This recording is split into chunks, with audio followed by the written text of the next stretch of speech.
Number 13، کیا قرض لے کر قربانی کر سکتے ہیں یا نہیں؟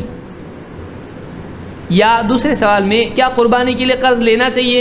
جب قربانی فرض نہیں ہے تو قرض کی کیا ضرورت ہے؟ وہ فرض ہی نہیں ہے تو قرض لینے کی ضرورت نہیں ہے۔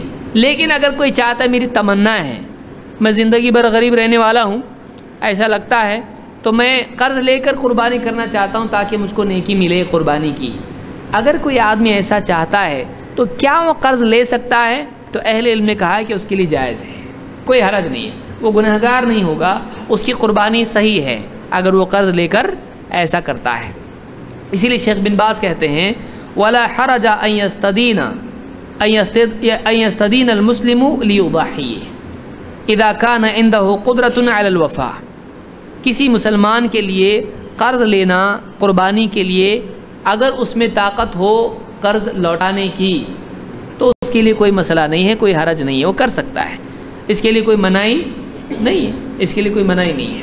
تو کوئی آدمی قرض لے کر اگر کوئی قربانی کرتا ہے یا اسی طرح سے حج بھی کرتا ہے، عمرہ کرتا ہے، اس پر کوئی گناہ نہیں ہے، اس کا حج، اس کا عمرہ اور اس کی قربانی ادا ہو جاتی ہے۔ لیکن کیا فرض حج اس سے ساقط ہوگا؟ نہیں، کیونکہ اب تک فرض ہوا نہیں تھا، کل کو واپس مال آ جاتا ہے تو اس کے اوپر حج فرض ہوگا کہ نہیں ہوگا؟ اب مال آیا، اب فرض ہوا، اب نمبر لگاتے رہا، پہلے تو نے اپنے طور پر کیا تھا وہ نفل ہوا تیرا، سمجھ میں آ رہی بات؟ تو قرض لے کر ایک آدمی قربانی کر سکتا ہے، اس میں کوئی حرج نہیں ہے، اس کی قربانی صحیح ہے۔